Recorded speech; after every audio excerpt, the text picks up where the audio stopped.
Anda pasti mengenal orang-orang berikut ini. Nadiem Makarim, putra Nono Anwar Makarim, ayahnya yang hukum Harvard, bergabung dengan kantor hukum Adnan Buyung Nasution, mantan bosnya Hotman Paris.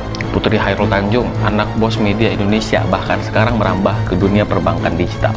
Gibran Kaisang, putra Presiden RI ke-7, Gibran sekarang menjadi wali kota Solo dan adiknya Kaisang semakin berjaya di bisnisnya. Beliau-beliau ini punya benang merah yang sama, yaitu entrepreneurship yang kreatif dan out of the box. Di samping nama besar dan peran keluarganya nggak bisa kita pungkiri kehadirannya, sehingga banyak orang-orang berpikir bahwa apakah mereka mendapatkan itu semua hanya karena keluarganya. Tapi benarkah privilege itu hanya sebatas nama, peran, dan harta? Atau tanpa kita sadari kita sudah diberikan gift privilege dalam hidup kita sedari lahir? Kalau iya, dalam bentuk apakah itu? Selamat datang di Utara Wicara edisi Lembar-Lembar Pikiran episode 1, Privilege Menjadi Manusia. Privilege menurut Cambridge Dictionary adalah keuntungan yang dimiliki seseorang atau kelompok karena posisi yang dimiliki atau kekayaan yang dimilikinya. Ada 4 hal yang kemudian dianggap sebagai privilege terbesar, termasuk bagi orang Indonesia. Pertama, penampilan fisik. Benarkah ini satu-satunya penunjang kesuksesan? Nggak sepenuhnya benar. Realitanya, ada profesi yang mengutamakan penampilan. Pernah nggak baca lowongan pekerjaan bertuliskan berpenampilan menarik? Terus, apa profesi yang nggak pandang fisik?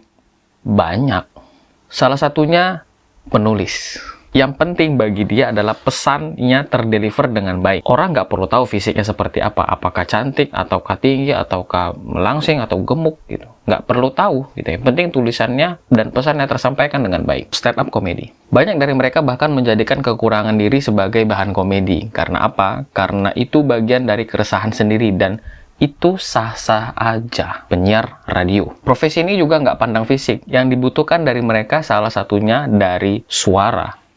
Audiovisualnya harus baik, intonasinya, lafal ucapan, dan tentu saja pengalaman mendirect program, apalagi public speakingnya. Kemampuan bernarasi dan mengatur segala percakapan itu menjadi poin utama bagi seorang penyiar radio. Tentu dari ketiga profesi itu, bukan fisik, harta, apalagi nama besar yang dibutuhkan, tapi strength apa yang mereka punya. Apa keunggulan yang mereka punya dibandingkan orang-orang lain sehingga mereka bisa menjadi profesi-profesi yang tadi. Hingga itu berdampak besar bagi karya-karya mereka. Yuk, kita bedah satu persatu. Penulis, strength-nya adalah imajinasi. Bagaimana dia bisa meng-create tulisan-tulisan itu dari imajinasi-imajinasinya. Kalau komedian, stand up comedy, mencari celah komedi dari situasi yang mereka alami. Sementara radio broadcast, yang paling mereka andalkan adalah suaranya. Privilege selanjutnya yang dianggap terbesar bagi banyak orang, termasuk orang Indonesia, adalah status ekonomi. Orang dengan status ekonomi yang lebih baik dianggap bisa memperoleh beragam keuntungan dalam hidup.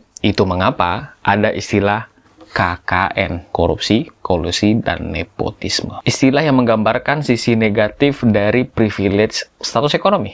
Selain tukang bubur naik haji, apalagi serial TV yang menggambarkan bahwa status ekonomi tidak menjadi faktor utama penunjang kesuksesan. Masih ingatkah kita dengan serial Sidul anak sekolahan? Itu dia. Berangkat dari kesederhanaan menuju keberhasilan. Next, yang ketiga, hal yang paling sering dijadikan orang sebagai privilege besar adalah jabatan. Kalau jabatan ini nggak ada obat ya, pasti kelar semua urusannya. Pasti mudah lah. Walaupun zaman semakin canggih, udah 2022 nih, magnet jabatan ini masih sangat kuat untuk memudahkan siapapun yang berada dalam circle-nya.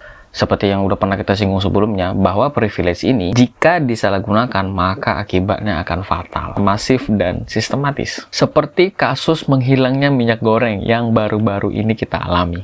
Serta kemunculan yang secara ajaib, buar, ada aja gitu. Setelah harganya mulai dilepas ke pasaran lagi. Ya begitulah kira-kira. Sebagai contoh beberapa privilege yang disalahgunakan oleh... Tapi kita nggak akan berbicara panjang soal privilege yang satu ini. Kita cukupkan sampai di sini aja. Yuk, kita bahas yang terakhir. Privilege terbesar yang dianggap manusia. Keluarga. Inilah privilege yang kita munculkan di awal tadi, yaitu peran, nama besar, dan keluarga. Ya, keluarga. Harta yang paling berharga adalah keluarga. Kita series Keluarga Cemara. Kalau keluarga Mahoni mungkin yang paling berharga adalah Kapas kali ya. Semua privilege yang kita bahas tadi ya di awal, yang harta, status ekonomi, kemudian penampilan fisik. Jika ada pada satu keluarga ini, maka kelar semua urusannya.